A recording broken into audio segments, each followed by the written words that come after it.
Hey guys, I am Temica Seaton and I'm on the set of Next Level Conversations with Shantae Kenny.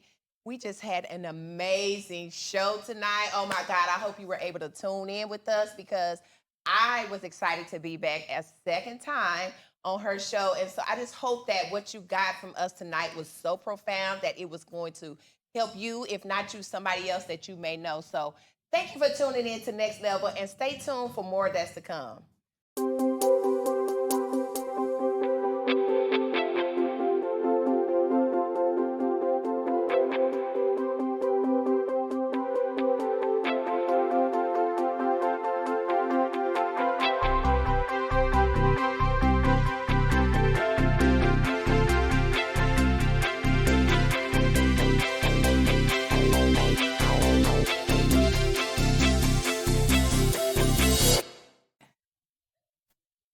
Keep on living. That has been my mom's guiding principle for my life since I was a little girl. Throughout our lifespan, we all have situations and experiences that happen because every day with life is a new adventure. You don't know what you're going to get from one day to the next. Some days are good, and some days you get news that will literally shift the very foundation of your life. So the question becomes, what do you do when that shift happens? How do you move and how do you reestablish your foundation and continue to live? My name is Shantae. I'm the host of Next Level Conversation, and I am joined this evening by Temica Seaton, who is going to be sharing with us her story of her shift and some ways that she began to change and reestablish her life to get her footing back. Temica is the founder of Purpose to Empower, where she inspires and motivates women of any societal level. Two-time author and inspirational speaker, and her long-standing career as a hairstylist has prepared her for purpose. Wife, mother, and grandmother, Temica loves people and loves pouring into those she meets every day. Her message has always been clear about how through God's help and self-reflection, healing belongs directly to you. Temica's mission is to walk alongside those who have experienced trauma, whether early in life or at any point, leading them from broken to victory. Help me welcome on this evening my beautiful friend, Miss Temica Seaton. How are you, gorgeous? I'm doing well. Let me just be the first to say, I feel like in How Stella Got Her Groove Back with Regina King said, glowing and stuff. Glowing. You look good, girl. Thank you. You look good. And what everybody don't know is this is your own creation. My own creation. This is my new baby. Your new baby. What do you call this piece? I haven't named her yet. I'm just starting to put the names out there, but I haven't named her yet. You look beautiful. I want to thank you for joining us on tonight. You are a returning guest. Yes. And matter of fact, you were in our very first season. And I think like you were like the second or third guest that I ever had on this show. Yes. And we were babies back then, didn't know what we were doing. Wow. But I appreciate you for coming all this way and coming to share your story with us. Before we dive in, why don't you kind of just tell our audience just a little bit about what's been going on in your life, what you've been up to up until the change that we're talking about, the shift that we're talking about tonight. Ooh, what I haven't been through. I think that when I was on the show, I was coming off of being sick. Yeah. Had been diagnosed with thyroid, overactive thyroid, and Graves' disease, amongst a whole bunch of other things. What is an overactive thyroid? So it's when your thyroid produces too much, and you they have a hypo and a hyper. Mm-hmm. Hypo means that your body doesn't produce enough, so enough thyroid. It's yes, so that's where the people. I'm going to say people because I don't want to just say it's for women only. Mm-hmm. But when they can't seem to lose weight, you may see sometimes their neck is kind of swollen. Yeah. Okay. I could lose weight like that, or my weight would get to a level and it would just pretty much stay. But it was almost like I was riding a bicycle all the time really fast. So breathing like this, just watching TV and I'm Really? Yeah, that and shaking hands. Really? Sweating really, really bad. Oh Couldn't Lord, sleep at night. don't talk about sweating because I've hit that age.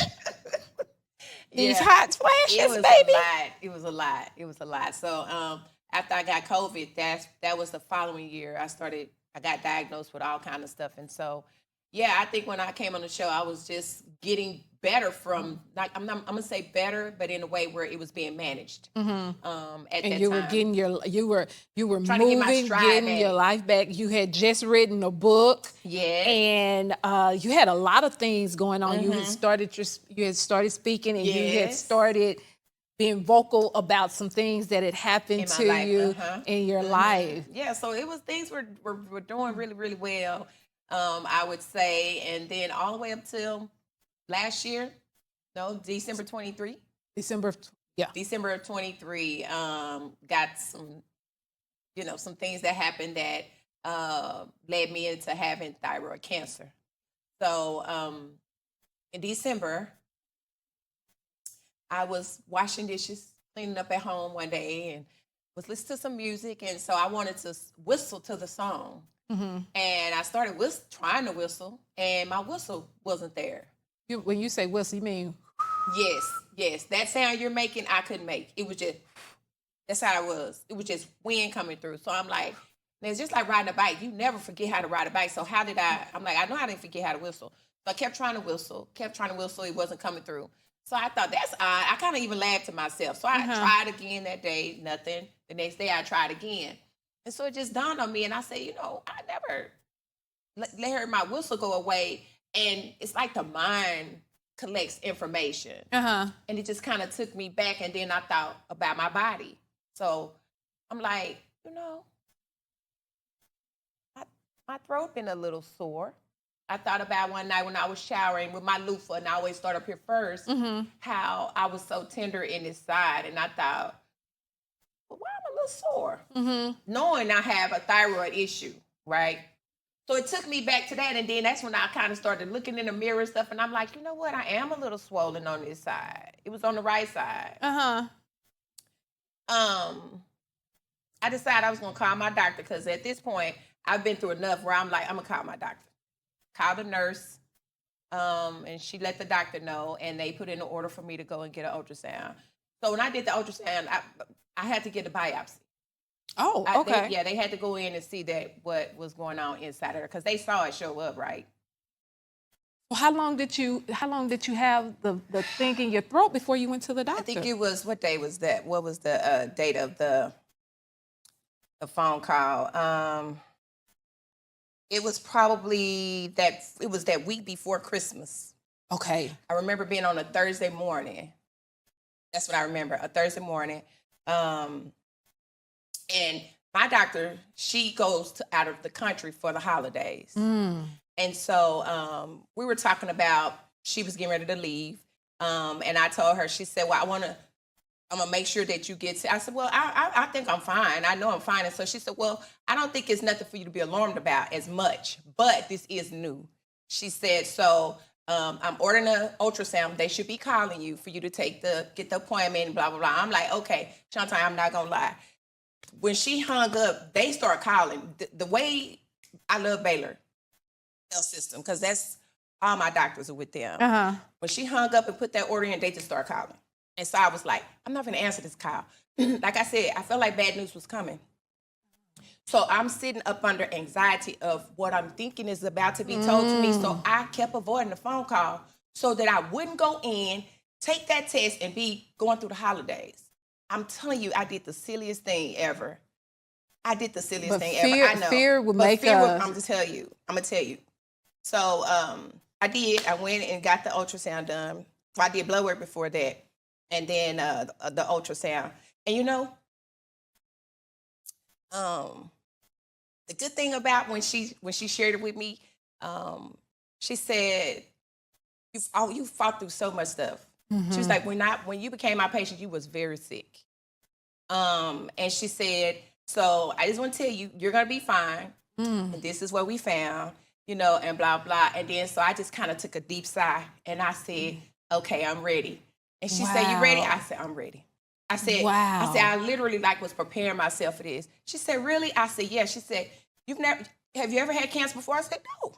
I said, I've been asked, because I put on a cancer event one time. Have you ever had cancer? Do you know anybody? I didn't know anybody that had cancer, and I had never had cancer. And then full circle come around, I'm the one with cancer. I end up having cancer. So now it's my own experience. And so, when she said stage 1, I said, oh, it's not, I can live. I'm not going to die from that. But the shooking part of it was, I seemed like my life went into a full spin really fast. Like thinking about everything just so quickly. Like, what if the whistle was there and it didn't give me no alert? Oh my God, my kids. Oh my God. I just started thinking about all this stuff. But I've hid things for so long in my life. Wow. That I was even able to hide this as long as I could. Yeah. I know. Hold on. And let's back a moment, because before she actually told you that you had cancer, you're at the movies with your daughter and your chest starts hurting. So after we leave there and we get home, and I told her, she said, Mama, are you okay? I said, Maya, I think I still need to go to the ER. I just need to find out what's going on. Go to the ER. And of course, they start thinking you're having a heart attack or whatever. Find out I have an enlarged heart. Now, my doctor said, you've been having an enlarged heart. I said, when was y'all gonna tell me? She said, yeah, when the cardiologist that you go see, and she showed me, she said, look. I said, I don't recall having an enlarged heart. So I was starting to have little palpitations. My blood pressure was up. Because you got this other thing that's sitting on you that you, one, haven't told anybody about, and two, you don't fully know what's going on with it. And so your body is having these reactions. And in my family, that year, Christmas was supposed to be at my house, and sickness broke out in my family. So many people got sick. My grandkids, my whole son's house was sick. Flu, nobody was able to come over, and I was trying to prepare, and I just started feeling really down. So I just had all these different emotions running through me, and I guess it just kind of took the toll on my body, and it just, And then you move into January. And you get confirmed the diagnosis that you have stage 1 cancer. Yeah. Boy, your life shifted. Listen. I mean, I said, what else can come through? What you say that for? I said, what else can come through? Nobody in my family has cancer. There's not even a history of cancer in my family. Wow. When my mom was talking about it, so I said, I don't even know if it's on my dad's side of the family. Yeah. It's like, it's like I was just picked out to be picked on a little bit. It's okay. But it's okay. Because God has plans. It's okay. So let's talk about, we've talked about the situation, the moment, that moment when the world just turns on its axis for you. I want to talk about, as we move through this and move through your transformation, I want to talk about the mental aspect of how you were handling things, spiritual, emotional, and physical, what you were doing and how you were able to stand. So you're in the doctor's office. She's giving you this diagnosis, and I love your doctor and what she said before she even you're going to be okay. She spoke the words right then, and you received them. You took them. Even though, and we can pretend that, there was no fear, but that would just be a lie. Yeah. You went through the normal emotions and cycle, but you took them and you received them in that moment and immediately spoke life to yourself. I did. So is that something that you would, as you counseled people and spoken with people, is that something that you've told them you need to immediately speak? You need to speak life into yourself. I can say that now, aftermath. Now I've talked about speaking in pouring back into affirming yourself to build your oneself up. But now, with the proof coming through me, you and Shantae, I've said things and done things that literally were like being done for. I can understand now. Don't even know why. I just was in a space of just saying, okay, like yeah, I'm gonna be all right. Yeah, I got this. Cancer? You telling me I'm gonna have to get treatments? I'm gonna lose my hair. I'm probably gonna look sick. Like, none of that hit me at that moment. But I can actually say to people, your words hold so much power. Like, even in the darkest of times, you have got to think about the words you are about to spew out into the atmosphere about yourself or anybody else. The words hold so much power because they manifest. Yes. They manifest. Let's talk about how you started shifting your life and readjusting your life once this diagnosis hit. Okay, so for a while, I wasn't doing good. I was not doing good at all. And I can actually honestly say that I was not doing well at all. I've been this superwoman for so long, to the point where I didn't allow myself to just be. Last year was I had to just be.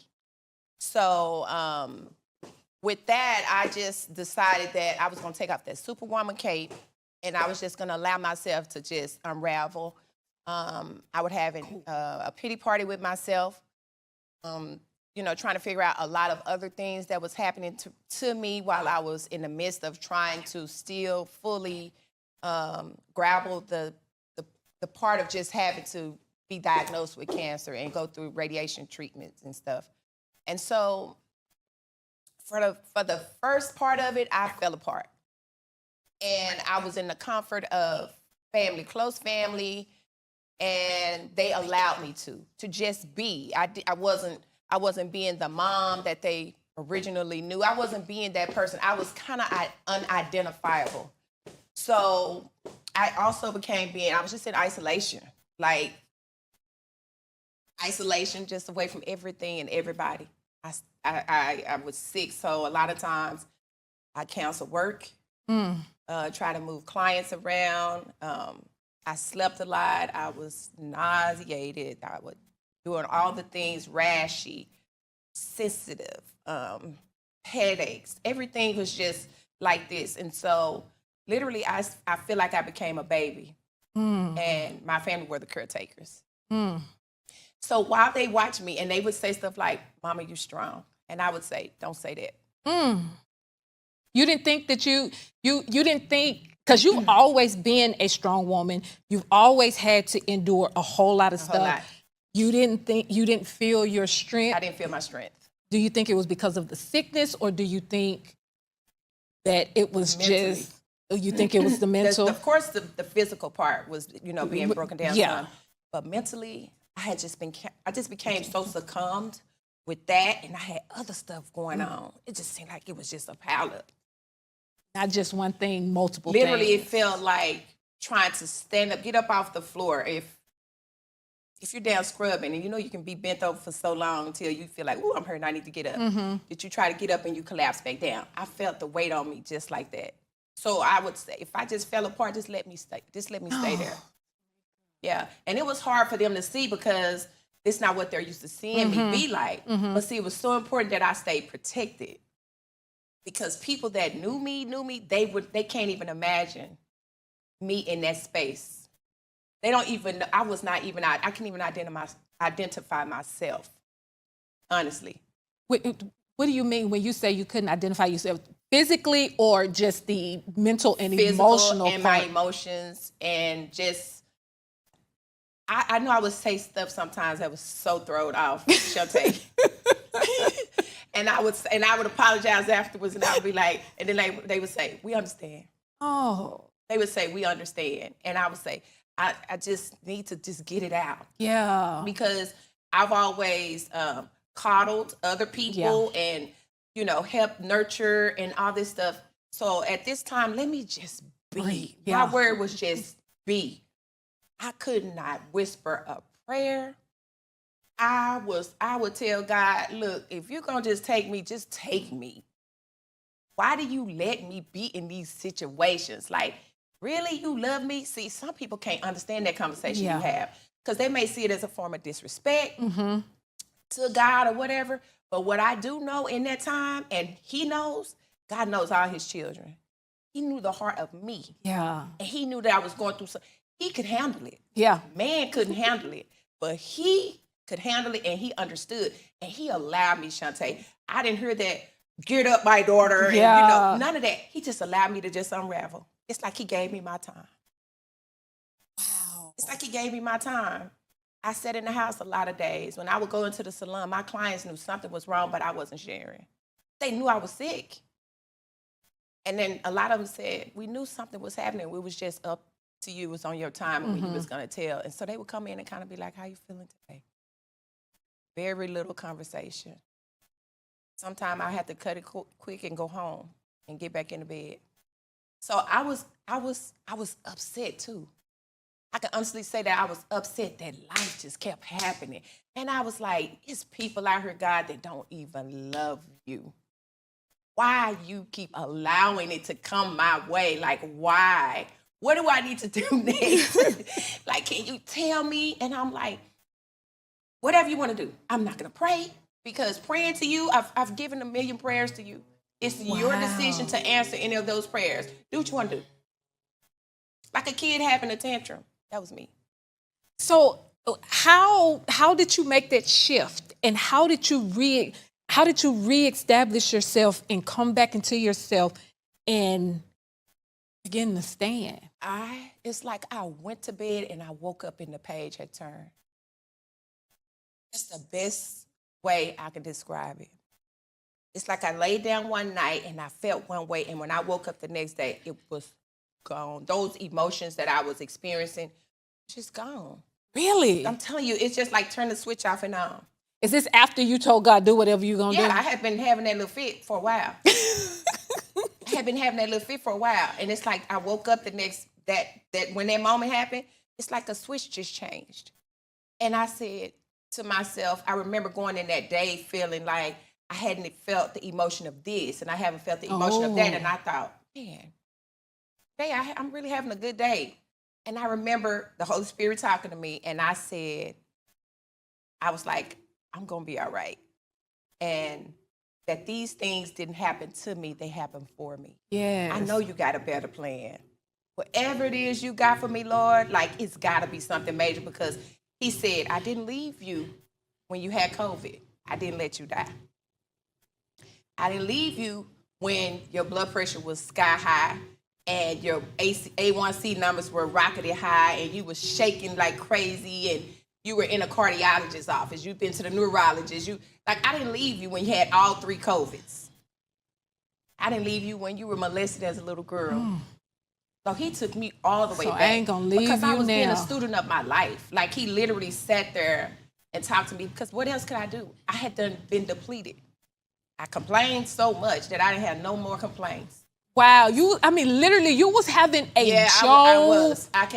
A Job situation. I was. But even in the midst of it, one of the things that I love about Job, though he slayed me, yet will I trust him. I still trust him. Even with all that, I still trust him. I still trust him. I know if nobody else has me, he does. And so in the middle of all of that, Shantae, I had said a prayer to God probably a couple years before that. I remember saying, Lord, I want outside connections from this industry. Like, I want to be connected to other things. Mm-hmm. Like, I feel botched in the beauty industry. Like, okay. I need to get out of these walls. I need outside connections. People started to seek me out during this time. Now, mind you, I'm saying I'm not ready because I'm in isolation. I'm enjoying this peace. I'm enjoying him hugging on me and loving on me. And I'm like, stepping out into the world was scary because then I'm being exposed. I got to be vulnerable. I want to hurry up and go back in the house. Like, I don't want to be outside. Mm-hmm. And people were seeking me out. Do you think that had to do with the trauma of what you had just been through, or you just really I just want to stay coddled with God? When I tell you the peace of God, when you're in it, Shantae, I and when know. that intimate part, you don't want to break from it. And I don't want nobody around either. I didn't. And it was so much that it's almost like, I know that I went through that so that so many things that he's been waiting to share with me, that he could talk to me about some things. And so I started getting these people, I call them seekers. They were seeking me out. Before I even came back on social media, I'm going to speak at places and spaces that I never thought I'd be at. I said, I'm out here. And I would leave and go back home and get in the bed. Really? And go back home and get in the bed.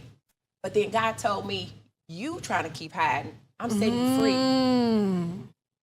I'm setting you free. I'm setting you free. And so I thought, yeah, I was a little spoiled. I was. And so the little girl that sit on your lap and you rock them, you can get out and go play now. Yeah. That was me.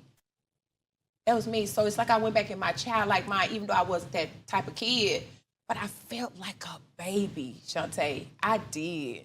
I felt God like a held baby. you like that. He did. He really, I'm so grateful to know that God really exists, because no man could have done that for me. No human could have given me the peace that surpasses all understanding. So having, and we're going to get ready to open up our conversation for our audience. As you know, I like to allow the audience an opportunity to ask any questions that they may have. But before we do that, I want to talk about having experienced all that you've experienced, and your life shifting in such a powerful way. Again, like my mama say, keep living. Keep living, because you're going to experience everything. Yes. And having gone through that and experienced that, and now that you've come out on the other side and you have this revelation, and you can look back, you're looking back on it now. What are some things that you will say or have said to people whose life shifts and they need to get back solid? Because there was a time, first of all, before you answer that, got these questions rolling around in my brain. Before you answer that, do you think that there was ever you have a foundation, you have a solid foundation right now. Do you think that there was ever a time when that foundation cracked, or do you believe that that foundation held the whole time? No, that foundation had cracks in it. It did. It was a rebuilding, but the craftsmanship wasn't good. So the foundation of Temica, which you thought was solid. I thought was solid. You thought was solid. When this happened, it didn't break, but you could see all the places where the cracks were. And you didn't fall through. Ain't that beautiful? Whoop, I'm about to shout. Hold on. Wait a minute. You didn't fall through the cracks. No. I didn't fall through. But God was like, when a tire gets you get a slow leak, or when your tire goes flat and they put that little tool in it and pull it out to plug it. That's what I felt like was happening. So you felt like you were being deflated. I couldn't fall through. He was not going to let me fall through. Now, did I fall low? Yes. You didn't fall through, but I didn't fall through. So let me ask you this, just for people who are probably saying, I wonder, what type of cracks, or what did her foundation look like before, and what type of cracks hit. Can you kind of, and I know I'm putting you on the spot, can you kind of describe what the foundation of Temica looked like before this happened? The foundation of Temica looked like that I was very strong in my faith. Don't you hate it? Oh, it just gives me shivers. That I was getting cold up in very here. strong in my faith.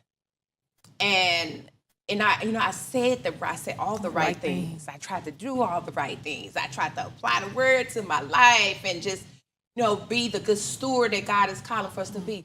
But Shantae, still, even with that, life got to happen to you. Yeah. For some of the areas to get tightened up, like the bolts and screws. And sometimes you get a little squeaky. Yeah. And if you don't go back and fix the repairs, Girl. see, they get worse. You about to make me. They get worse. So if you don't fix it, it's going to be a bad situation in a little Yes. bit. But because I'm like, oh, it's not that bad. And I'm just I'm doing this, I'm doing that. I'm busy. But then life happened. Guess what happened? The little cracks and stuff, they started doing this. Yeah. So God was showing me, and he said it so gentle. Like there wasn't no rebuking, he said it so gentle, Shantae. Because I say this really, really with conviction. God knows so much the depth of my heart. Yeah. And he know I've always loved him ever since I was a child. Yes. So it's like, I know you love me so much, but this area right here, this is where we're going to do this work right here. We're going to do this. And some of this is still you holding on as that little girl. One of the things that God deals with me on all the time, and I think about it because I think about the scripture and I think about the Apostle Paul and the things that Paul had to go through in order to pen, His grace is sufficient. Oh, Lord have mercy. His grace is sufficient. My strength is made perfect in your weakness. And I think about so many times when over the years, I would tell God, I wanna be able to say that and experience that and believe that the way Paul believed it. And it never occurred to me, in order to get to His grace is sufficient. My strength is made perfect in your weakness. You have to go low. You have to go through some stuff. Listen. You got to go through some stuff. You just can't say those words and really mean those words. No. You gotta go through some sickness. Oh, yes. In order to get to His grace is sufficient. And you got to His grace is sufficient. And I love it because we talk about this foundation, and I want to talk about how I want to talk about some of those cracks just for a few minutes. His grace is so good. It's so good. I'm gonna let the cracks happen, but my grace is going to hold you up in the middle of the cracks while I'm sealing it and making it, as they say, fix your net while I'm making it better. What did some of your cracks look like? And then how did God, just real quick, how did He go about in this time period putting them cracks back together? Oh, I'm gonna say one of the big things was self-doubt. Self-doubt. I didn't believe that I deserved anything good. I didn't realize I didn't. And I know that God rewards, awards, all these things. He loves us. And He always have us on His mind for what He's going to bless us with, how He's going to bless us or whatever way.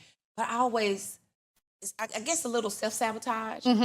And I just felt like I didn't. Everybody else did, but not me. But see, on the outside, people can get it misconstrued. They think, oh, she thinks she is. No. See, the interesting part is you think you know people, you never, ever know people. Or what they're going through. Or what they are going through. So that was one of the biggest things. Because the enemy has always had me convinced, and I can say this now, had me convinced that that I didn't need to boast or like it was bragging if I would say, oh yeah, I'm this, or I feel like I'm that. So it was literally like he was tricking me into believing that I'm boasting and bragging, which I wasn't. But I wasn't able to articulate or decipher that at the time because I was so, I don't know why I didn't recognize where that was coming from. So it kept me always feeling like I didn't deserve or it shouldn't be me. But for the most part, people always viewed it as maybe, they would beg to differ and say, no, that's not what I see, But that was one of the big things that God was fixing in me. That was one of the major things I would say. Wow. So How do you encourage and build people up, but then you killing yourself? The person that I ain't gonna say the person that he loves most, but when it in your world, the person that he loves the most, you are just beating down my creation. yeah. Oh, I love it. Yeah. I love it. I love it. So how do you, let's talk real quick, how you begin to rebuild your foundation and stabilize yourself and stand. So for starters, I have the confidence now. I have a confidence. Tasha Cobb says, I have confidence. Uh-huh. I have the confidence knowing that God is doing a great thing in me. So, like I said, all these things that happened to me didn't happen to me. They happened for me. So I had to change my perspective on my life, relationships, people that I've met in the past, and people that I'm expecting to meet. Like I literally have a future expectation of great people. Because I said I'm always working on trying to help people see the better side of them. Like I've been meeting some people that have helped me see the better side of me. And so I have expectation every day. My outlook is greater than what it was at first. So do you think that you did not have, and I'm gonna call it self-expectation? Do you think you didn't have that before? I would say I had a level of it, but not at this level here is off the chain, Shantae. I'm telling you, it's off the chain. And I say, I gotta contain myself because God has given me something that he said, do you be proud of you because I'm proud of you. And don't hide what I've created. Like I've literally felt like I am his baby. Yeah. So just knowing that I don't know my earthly father, but my heavenly father has given me so much. Girl, and he love. loves you in a way that is so. That love that I received was just, I'm telling you, it's almost like I'm his only child. Well, you're not, because you looking at his favorite, baby. Like I'm his only child. And but I'll let you be my sister. Okay, I appreciate that. But it's that. And then, affirmation, because I'm not going to lie. Old things try to pop back. Yeah. And that's how I know I'm moving forward. That's how I know I'm progressing. And I just say, that was the past. That's not what I've done. That thing happened, but it's not shaping. It has nothing to do with where I'm going right now. That was the new chapter says, I changed the page. You turned the page. I turned the page. So I'm not looking back. I don't need to thumb back in history. I know what happened. So now I'm looking what's going to be on this next page. What's coming up? That's how I'm reestablishing my new foundation. Transformation. I got this little one-wing butterfly. And it's a reason why God took me to, you do things sometime and you don't research and don't understand why. And then something happens and then you go back to it. When I came up with my logo for Purpose to Empower, it was butterflies. I just thought they were pretty. I researched, I'm like, oh, they can transform from caterpillars to this. No, I literally experienced transformation. So I look at the butterflies totally different now. So I'm like literally in an awe moment because of the things the stages that they went through. Yeah. And all the stages that I've been through. Yes. And it's like time went so fast in such a short span of time that it made my head spin.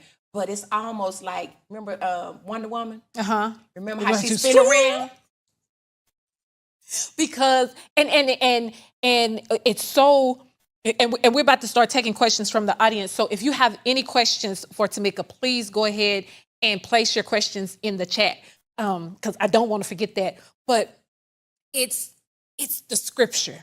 It is. It's the scripture, because God can take a thing, you can be in one season and he'll change it in just the twinkling of an eye. Yes. The whole you will just in the twinkling of an eye just change. Yeah. Your whole situation. Everything. And he'll give you back. He can give you back all the years, all the moments, all the time, all the tears that life stole from you. Yes. He'll give you greater in your latter days. Yes. Let me, before we open it completely up to our audience, I want you to talk to somebody who is going through right now, or who's just received, who's received some word in their life is is in that shift. They've had their shift. Mm-hmm. Talk to them and let them know, based upon what you've been through, what are some things that they right now, because the simple fact that they're watching this and they're listening to you, God sent them to you. And this is their moment. And so I want you to talk into that camera right there. This is their moment. But what is it, based upon what you've been through, what do you need to say to them? First, I need to say, it's okay to just be. Move according to what your feelings are allowing you to feel, so that you won't come back and revisit those, and you keep being in a I would say in a cycle of going back to it. Go through the emotion of whatever has thrown you off, whatever has taken the wind from you, or feel like you have just been swept out from under your feet. Allow yourself to go through that moment. People can tell you, suck it up or whatever, because life happens to us all differently. And depending on what that situation is, just please allow yourself to feel it. If you have to get out to yourself, do it. But in that moment, just like the Bible tells us about seasons, there are seasons for everything. And I'm not saying rush that season, because your season could be longer than mine. But I'm saying that just know the end of that is going to be over. It's not going to last forever. It is going to get better. You have to focus on the getting better part. Even if today you wake up and you say, I only have the strength to brush my teeth. Brush your teeth. If your body says go and lay back down, go lay back down. But at least you made an extra step that day. So all your little small milestones is still showing progress. Just keep moving forward. Keep your feet moving. Keep your mind and your thoughts moving forward on positive things. I had people that were close to me that could pour into me, whether I accepted it or not. But guess what? That stuff stuck in my head. Whether I showed them it did or not, it stuck in my head. So make sure that you surround yourself around people that genuinely care about you.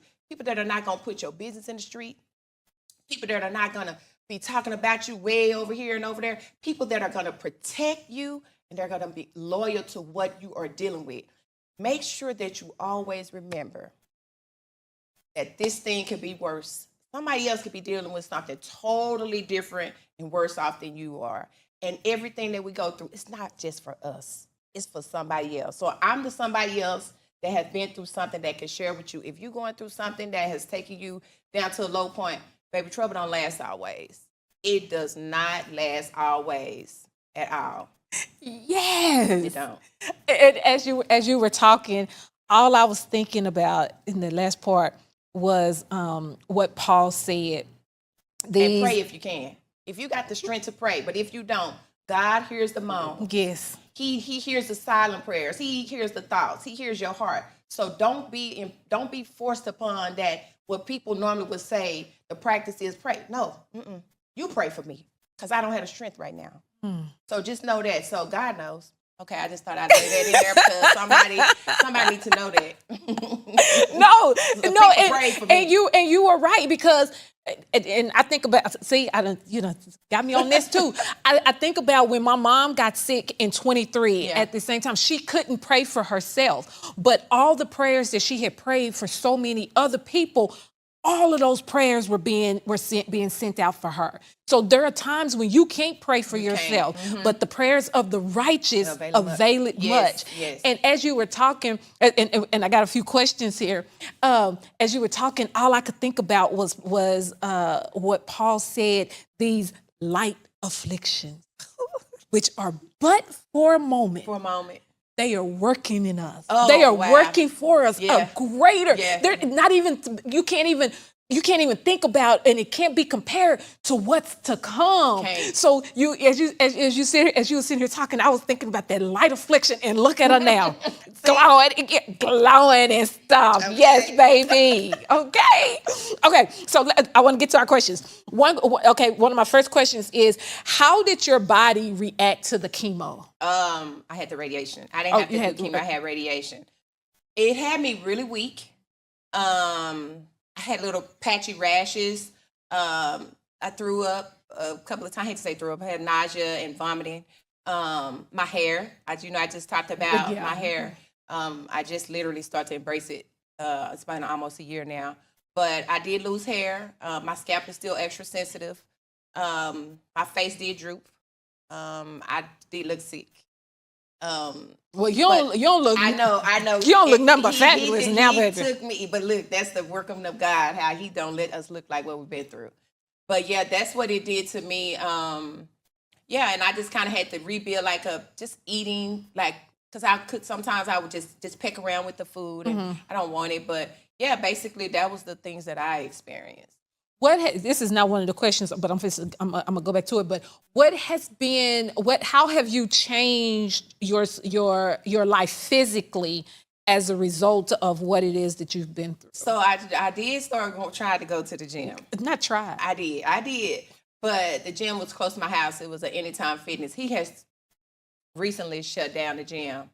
And it kind of discouraged me a little bit because he knew my story, and I was trying to rebuild, like strengthen my upper body because my muscles were just so weak. Really? Yeah, and so he was like, you need to put more protein in, and so I was starting to eat that. I took all the sugars out of my diet because I had researched like cancer is fed through sugar. So I was like, one of the things, so I was like, I'm gonna keep that sugar out of my diet. I drank so much water, so my diet became really, really healthy. I was being more health conscious, which I had already done that several times before, so that wasn't a hard thing. But yeah, I changed my diet and just tried to rest and just try to stay in a more positive mindset. And I was just feeling my body changing, and I was changing, and everything was just going, on the up and up. So yeah, mind, body, spirit. And so you had said at the beginning that you were used to, and you were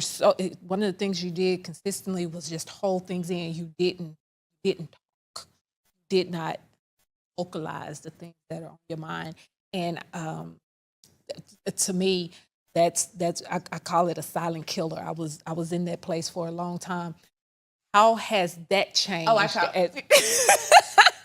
You I don't hold nothing. in. My daughter say, "Mama, ooh, I don't know about this new Temica." I said, "Baby, you better straddle up and down, because I'm listening." I said, everything just rolls. If I don't feel like doing something, Shantae, I don't want to do it. No, I'm not. No, I said boundaries. I didn't have boundaries in my life, and that's in my family and my friends. I just really had to take care of me, and I've been taking care of me. Yeah. So now I don't hold this. No. Hide what? Hold what? Now you better be careful what you hear me say. You really want to know the truth? I'm sitting here looking at you. You look amazing. Thank you. You are literally glowing. Thank you. You look beautiful. Thank you. Beautiful. Okay. Are you still in stage 1 cancer? No, September 20th, I'm cancer free. No more cancer.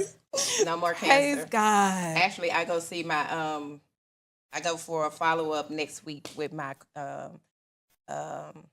cancer doctor. So yeah, that's another thing when I have to go back and do these little tests and stuff. I get a little anxiety, but I just have to tell myself this is just part of the process. That's what I was about to ask. How do you get past that? Yeah, I just say it because I developed anxiety.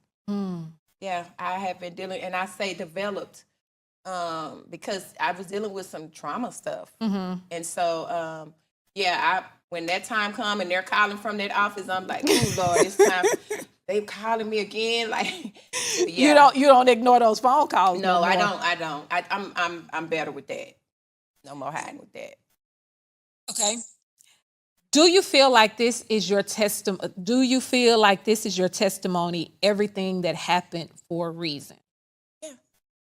Yes, it definitely is another one of my testimonies. Like, they just keep growing. They keep growing. And I just know that even not just for me, but for anybody, we are helpers to one another. So when things are happening to us, we should not hide what we're not like just going out just telling somebody all your business or everybody you meet. But God gives us opportunities to share with people because we are to lift. You never know what somebody else is dealing with. And because he trusts me to share, I could say something and I'll get a quiet message or something and somebody will say, I needed to hear that. Yeah. Thank you for being transparent. Yeah. Or you helped me. And so I still get that right now. And so, yeah, it's another addition to my testimonies I've already given. Do you were you that vocal with things that you were going through or had been through before you walked through this? I was, but I think now I'm even more. It's like it's been turned up. The turn up is real. The turn up is real. Now that you've been through the cancer treatment process, how would you go about telling people who have recently found out that they have cancer, and what is some advice you would give them?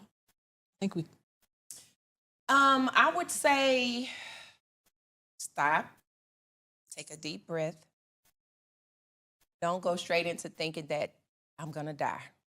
How do you avoid I know it's thinking easier that? said than done, but the mind is very powerful, Shantae. And I've learned that even more. The mind is very powerful. It gives you conversation and information that's a lie. It's not truthful at all. And so until you get to finding out all the tests and all of this and that, you don't know what's what. So don't go into it. Go into it with, be optimistic about it. And don't let it get you down. Now, if you find out that you would say, well, it is bad news, I say, find out what you need to do to make your life peaceful every day.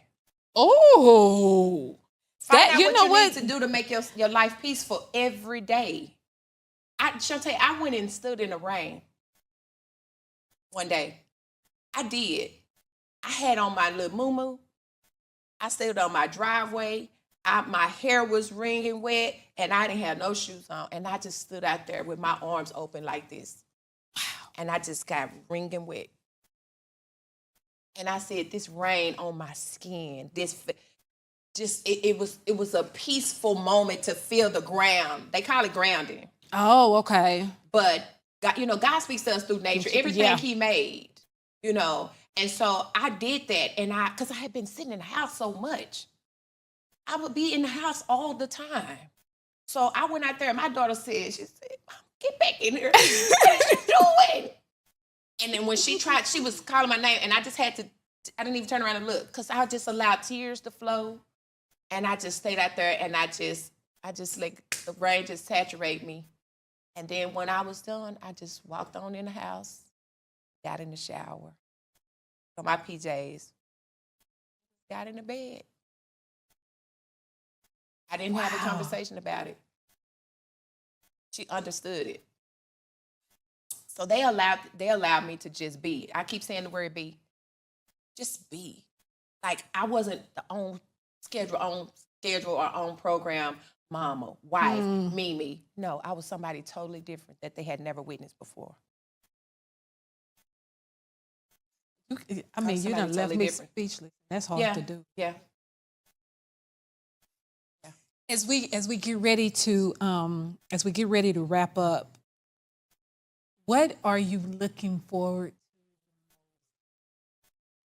to?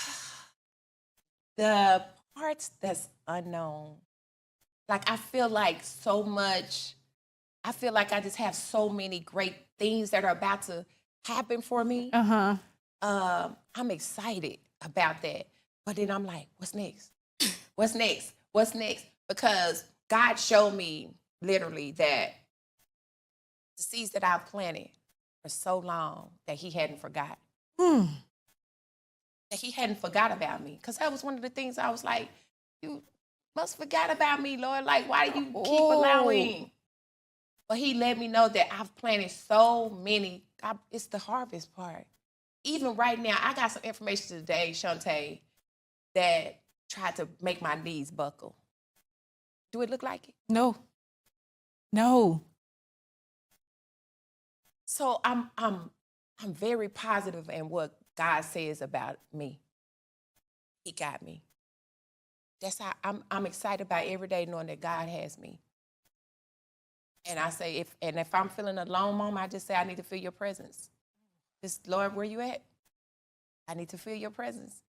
But He been walking with me. I'm telling you, I'm excited about whatever He's bringing because He has been giving me some great things. Oh, Temica, I want to thank you so much. I keep saying this, and I know everybody probably tired of me saying this. You are glowing. I am. Girl. And you've always been beautiful. Thank you. But there is just a It's light, the work on the inside. a light about you. It's the work on the people, inside. people say this about me all the time, and I can never see it. But I'm looking at you, and I see what they're talking about, because there's just this glory that is just sitting on you. I am telling you, and it's beautiful. Thank you. It is beautiful. You It is not are me. beautiful. I know. It is him. Believe me, I know. I want to thank you so much for taking the time to come and share your testimony with us, thanks for having me and speak with our audience, and just pour so much into us, into every person that is listening now, and every person that is going to listen to this. I'm going to give you 30 seconds. I got to wrap up. They already on me. What do you want to say? I want to say, make your mark in this lifetime. We get caught up into a lot of Facebook presence, Instagram presence, and TikTok presence. I say a lot of that is can be like facades. There can be like unrealistic. But make sure you spend your time in your dash period making a mark in this world. I don't care if it's in your neighborhood, your community, your jobs, your families, wherever. Make a mark that counts. Make it true. Make sure you're being you. Let's start there. Make sure you're being you, because the world is looking for people that are genuine, people to give them great leadership, the next direction. You are the problem solver for somebody's situation. Ooh. So make sure you make your mark in this world and make it count. Girl. Now that is a word. Word. That's a word. Thank you so much. You're welcome. Thank you so much. Each of us experience life differently, and some more tragic than others. But as Temica has so profoundly and eloquently said and showed us on tonight, the key is to not give up. Because the things that we go through, they take us to our purpose. And our purpose is worth discovering. Yes, it is. You have just heard from a woman who is living on purpose. I am. And she is doing it beautifully. I want to invite you to join us next week for another episode of Next Level Conversation, where I will be sitting down with a conversation with Terry Lee Harrison, who will be sharing her expertise on how to rise above shame, embrace your true identity, and harness the power of your story. Because trust, you do have a story. Yes. So until next week, I want to thank you for joining us. Go be great.